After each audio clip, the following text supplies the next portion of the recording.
All right, this is State of the Chiropractic Colleges, take 2.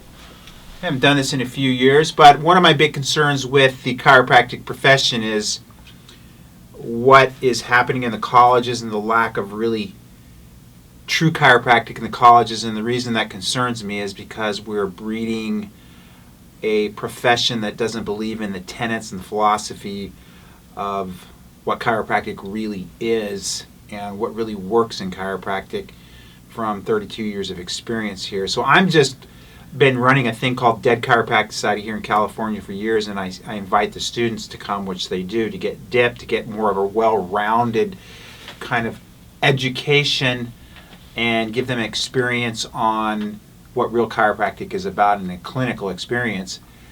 And the reason I do that is because I want to really keep this profession alive as chiropractic, not some form of metapractic.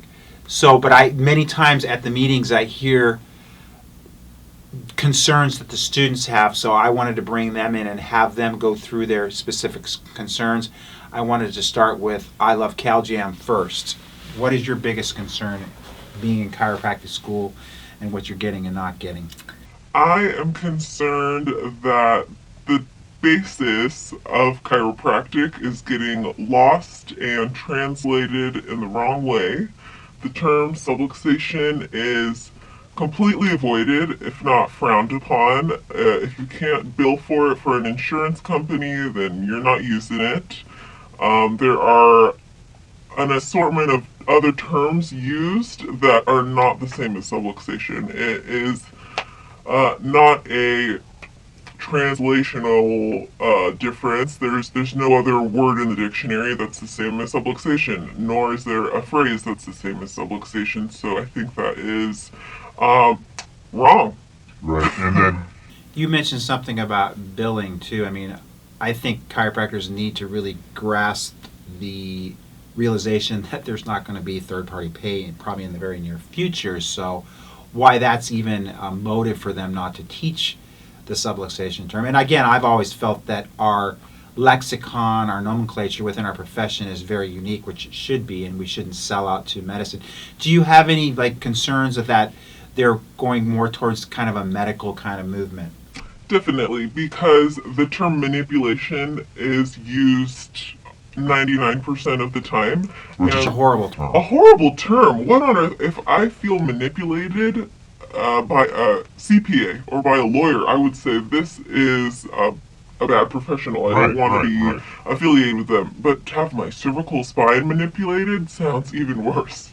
And for a PT, they can also bill for manipulation. Probably an osteopath can bill for manipulation. I mean, your boyfriend can manipulate you too. I mean, should you bill for that? Yeah, I guess so. Right. Okay, we'll come back to you. that. Palmer, what's your biggest gripe about your current education in chiropractic school? Currently how they're trying to teach us to be medical doctors and not chiropractors. How they want us to diagnose, and never adjust. We don't get nearly enough adjusting as we do all the diagnoses classes and all that other BS.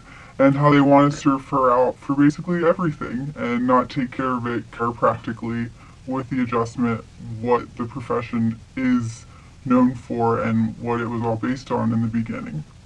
Right, and you said refer out. I mean, the reality is in clinical practice and in the real world, which academia isn't always in the real world, it's in the academic world. The reality is people have had enough medical bullshit, and the reality is they're coming to us for something different. Why would we refer back? I mean, I understand, but chiropractic's never been about really the treatment of any condition. I feel that I don't care if a person has hangnail or cancer, they're going to have a better life if they're getting adjusted and doing things within the chiropractic lifestyle. Now, let me ask both of you, and you can both chime in on this. Where do you feel the most pressure? Is it the teachers, or is it the curriculum, or who is it? Why do you feel that there's this direction? It is from the teachers who are chiropractors. So maybe 60% of our professors are chiropractors, 40% are MDs or other professionals, and the instructors who are chiropractors are the ones who have the most influence on us, obviously, and they're influencing us to veer away from chiropractic. Right, and they're the ones that make the curriculum, say we need this class, that class, whatever. Our school compared to other schools, we don't get nearly as much adjusting. We get zero philosophy. It's all, like I was saying, we have these diagnoses classes and we only have one particular adjusting course per term whereas other schools get multiple ones. And if we want anything like that, we have to seek outside of school and pay for it. And none of it's really encouraged by the teachers. They just want us to know what's in those four walls and not really venture out and really learn about what chiropractic is. And it's a joke too. Our adjusting course is a joke. It's a joke. It's a palpation, wiggle around type of press here and there type of class. You don't get in to move any bones. Not until at least a year and a half, 2 years into school, something like that. I'm going to get to you in a minute because yours is good. But I want to say that you guys are all kind of like outliers in your class. I mean, I don't know what percentage of your students come to the meetings that we have and try to get a little bit of dipped in the philosophy. What percentage do you think it is? It's very minimal. Right.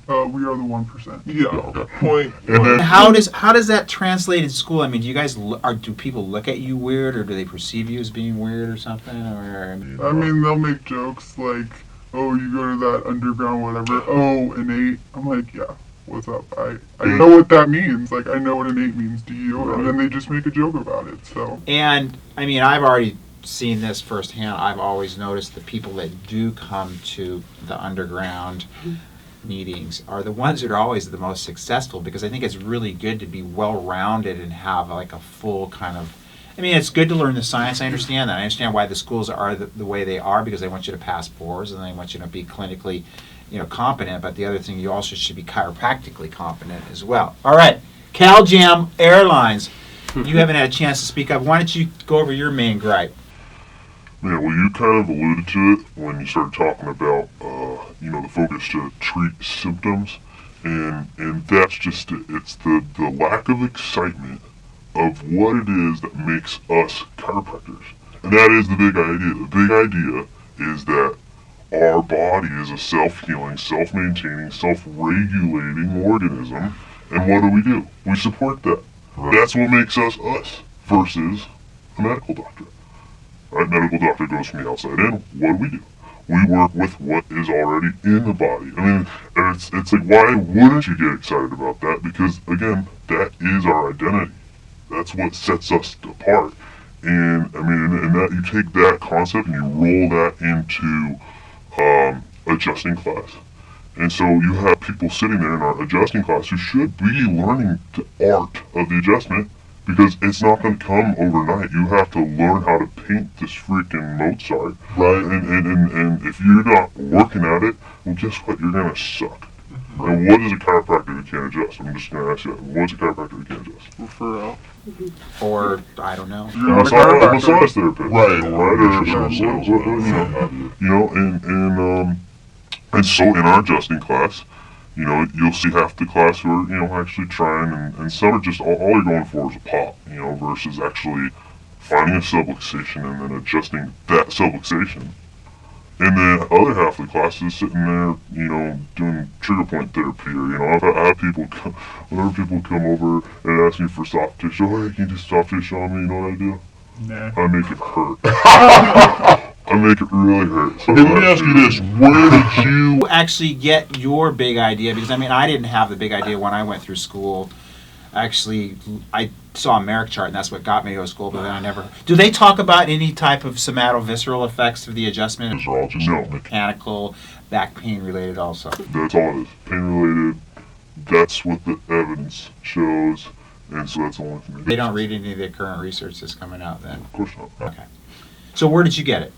I've kind of been on my own personal journey here at DCS. You guys have, pointed me to the Barge books. Right. So I remember my first meeting, you were reading out of It's As Simple As That and More. And the next week I freaking bought that thing and started reading.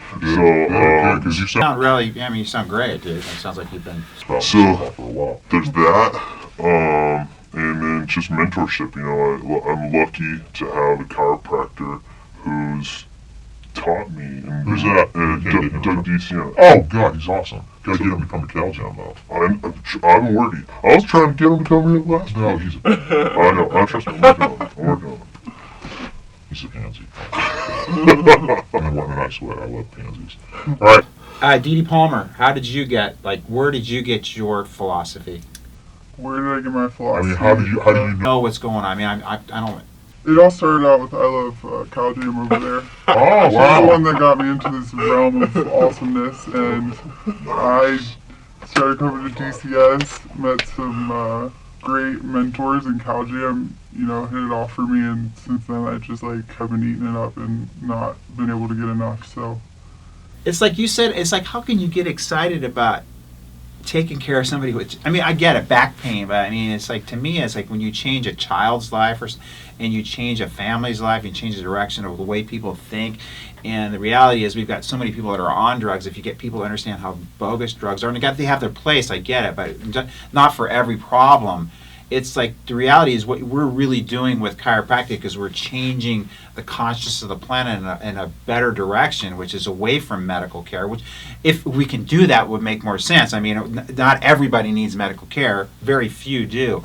Where did you originally get your guidance? I got recruited by the right people who were already in school, already at my school, who have graduated before, and the first month, one of those people took me to DCS. Went to CalJam shortly thereafter, and I was just madly in love. All right, see, I had no really conceptualization that you guys really all got it from being at DCS. Maybe you had it from. Because there's people, like the last time we had somebody speak that had already, before they went to chiropractic school and before they even came to DCS, they already owned the philosophy because they worked with chiropractors. Okay, in closing, what do you want to say about the school? What direction do you think the school should go? I wish that schools would be not flipped upside down. I wish they would just be open to supporting their students' ideas, supporting their students' minds, supporting their students' ideas, because we're not going to make a change by being Nazis. We're going to make a change by accepting different ideas and working around them and making them Being all open, yeah. Yeah, making them all fluid. And they really are all fluid. Even somebody who's using one of those blades, they're trying to do so. They're trying to help the patient. That's what I want to do. I want to help the patient. I do it differently. I release their innate intelligence. It's like a butter knife that you wiggle on people, and you know what? It helps some people. It's like a grafted tool. Does it change nerve flow? Probably not. You know what? Right. Maybe it does. I don't know. Dee Dee Palmer, just in closing, what would you like to see change in the schools? I would like to see them all be on the same level playing ground, like classes wise, how much information we're getting, what information we're getting. Get the best of both worlds. I totally see the science and need for that, and I also really see the need for philosophy and adjusting. So if all schools could kind of get on the same curriculum, level playing ground and whatnot, I think that would just, be awesome. And where does the adjusting rank in the hierarchy of things that you learn at school? What do you think? Well, in my mind, it should be number one. Of course, I agree 100%. I was getting tutor outside of school. Yeah, you gotta do what you gotta do. But What do you think it is now? It's definitely not top three, You top think five. diagnosis, soft tissue, PT? Totally. Okay. And then it's after that by far, yeah. All right. Anything you want to say in closing? I was just gonna say that it's just so frustrating to me that it's close to the bottom of priority of the school, Probably. and I don't have words. Okay, let me tell you, as a practitioner, In practice, for me, hiring somebody fresh out of school, the number one thing I look at is the ability for them to be able to adjust. There's nothing else that's more important. Because if you can't adjust, you're a waste of time, in my opinion. So why are we not teaching the students the most? I mean, that's how we paint. That's what we paint with, like you said, artists. That's the tool that we use to create the majestic paintings that we create in our practices, which is literally changing people's lives. You're not going to do that by diagnosing them or referring them out or having them do some type of physical therapy or soft tissue technique. You're only going to do that through specific chiropractic adjustments. Yeah. So. All right. Well, I want to thank you guys for going out on a limb and jeopardizing your whole careers. You probably would like the tuition to Go down a little bit. That would help for sure. Of course. But it hasn't. Tennessee to go up every year. Oh yeah, Yeah. $400 It just went starting up next 4%. term. Yeah. So what is one term at? Chiropractic college now. Over 10 grand. It's 10.5. It's not that bad. I don't even check. I don't Yeah. even Doesn't look. matter. Don't You look guys, at you the guys emails. are gonna crush it out of school. Thank That's you, right. Cal Jam. Airlines, D.D. Palmer, and I love Calvin, and I love you. All right. Signing off, Billy D, with the state of the chiropractic colleges, number 2. Rock and roll.